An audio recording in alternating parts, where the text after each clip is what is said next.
ஆண்டவராக இயேசு கிறிஸ்துவின் நாமத்தில் என் அன்பின் வாழ்த்துக்கள். இந்த காலை வேளையில் நம்முடைய தியானத்திற்காக தெரிந்து கொடுக்கிற வேத வசனம் யாக்கோபுக்கு எழுதின நிருபம் 4ஆம் அதிகாரம் 7ஆம் வசனம்.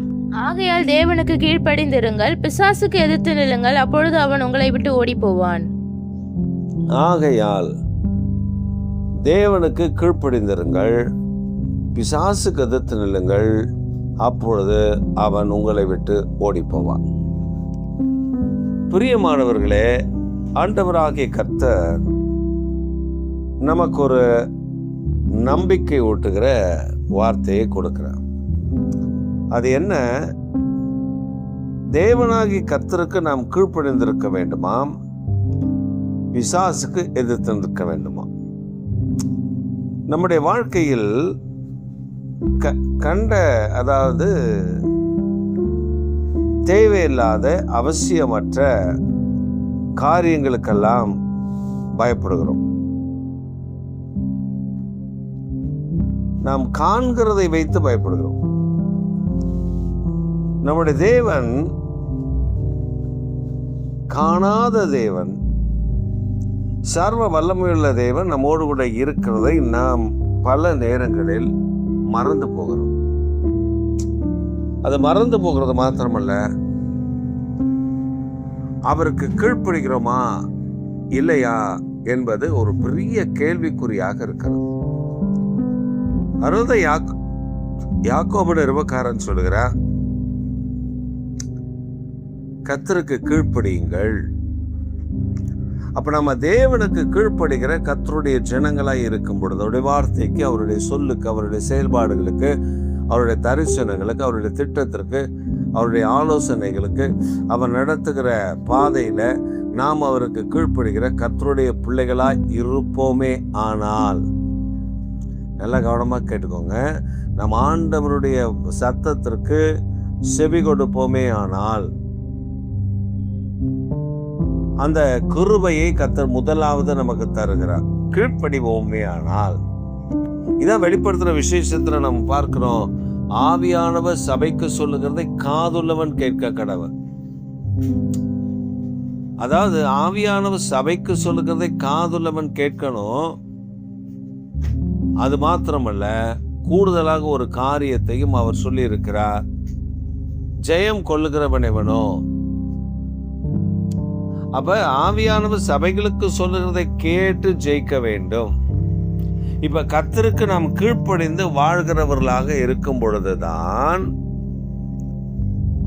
இப்ப இன்னொரு கமாண்ட், இன்னொரு காரியத்தை கர்த்தர் சொல்லுகிறார், பிசாசுக்கு எதிர்த்து நெல்லுங்கள், அப்பொழுது அவன் உங்களை விட்டு ஓடி போவான். நாம் தேவனுக்கு கீழ்ப்படியாமல் பிசாசுக்கு எதிர்த்து நிற்க முடியாது.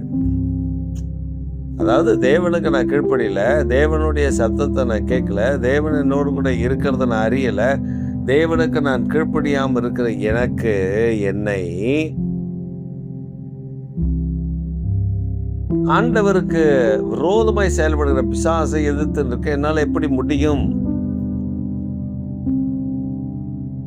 ஒரு சமயம் திடீர்னு ஆவியானவர் ஒரு வீட்டுக்கு போக சொன்னார். ஒரு மதிய நேரம் நான் போறேன்.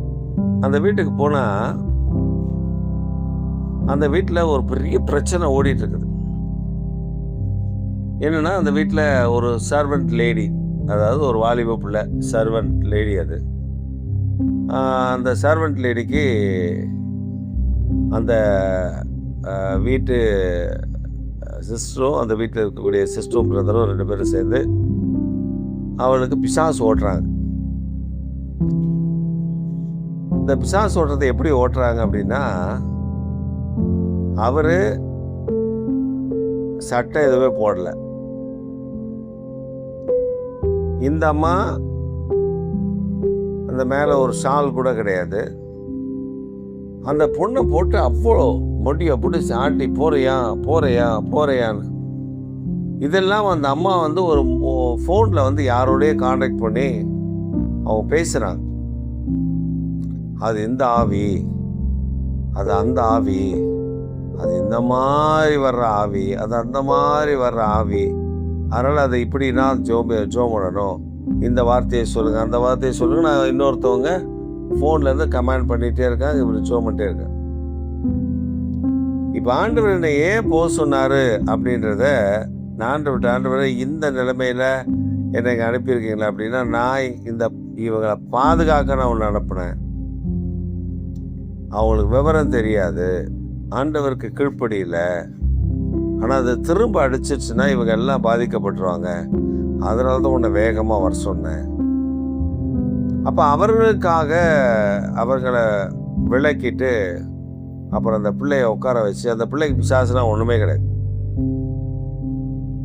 அப்புறம் எப்படி அவங்க தலைமுடியை பிடிச்சி ஆட்டி இந்த வேலையெல்லாம் பார்த்தாங்கன்னா, அதுக்கப்புறம் அந்த பிள்ளைய உட்கார வச்சு அந்த பிள்ளைகிட்ட 2-3 வார்த்தை பேசி அதுக்கப்புறம் அந்த பிள்ளைக்காக ஜெபம் பண்ணி அவர் ரொம்ப தெளிவாக ரொம்ப கிளியராக இருந்தால் அந்த பிள்ளைய அதுக்கப்புறம் விட்டுட்டு வந்தேன்.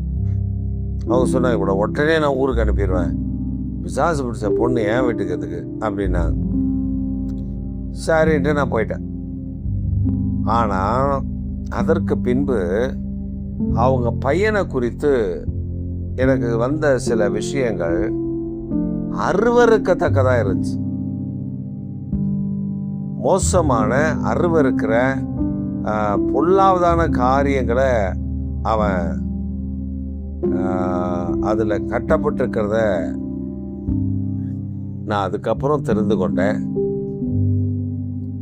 அப்புறம் தான் எனக்கு புரிஞ்சுது, இவங்க ஏன் அந்த பொண்ணை ப்ளேம் பண்ணாங்க,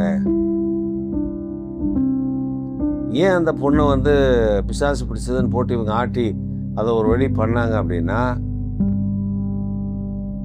அது ஒரு பிம்பத்தை கட்டமைக்கிறாங்க. என்னன்னா, அது பிசாசு பிடிச்சது, அது உண்மையை சொல்லாது, பொய் தானே, பொய்யினாவி அப்படின்னு ஒரு உருவேற்றத்தை கொண்டு வர்றதுக்காக அப்படி பண்ணாங்க.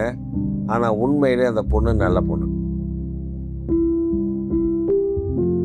இப்போ நம்ம ஒரு வீட்டுக்குள்ளே போகிறோம், தேவனுக்கு கீழ்ப்படிந்து ஆண்டவர் சொல்கிறத கேட்டு அங்கே போனாக்கா அங்கே ஒரு அற்புதம் நடக்கிறத நம்ம பார்க்க முடியும்.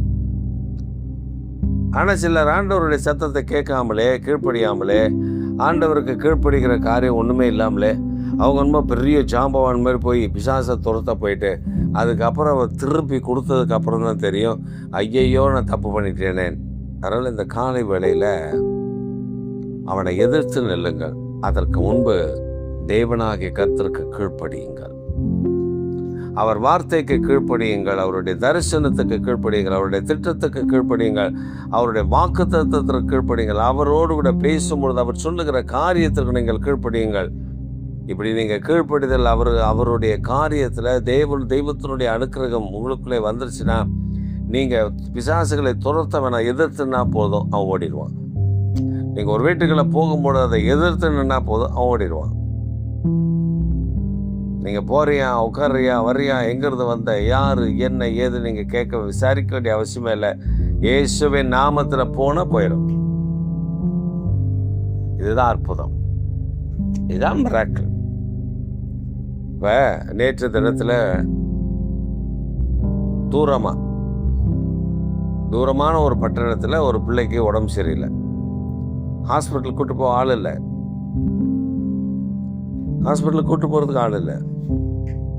அப்போ அந்த பிள்ளை அவங்க அம்மா சொல்கிறாங்க, இவ்வளோ கஷ்டப்படுறா, என்ன பண்ணுறதே தெரில. நான் சொன்ன ஜோம் பண்ணுவோம், ஜோம் பண்ணுறேன், நீங்கள் எண்ணெயை போட சொல்லுங்கள் அப்படின்னு சொல்லிட்டு ஜோம் பண்ணி எண்ணெயை போட்டாங்க.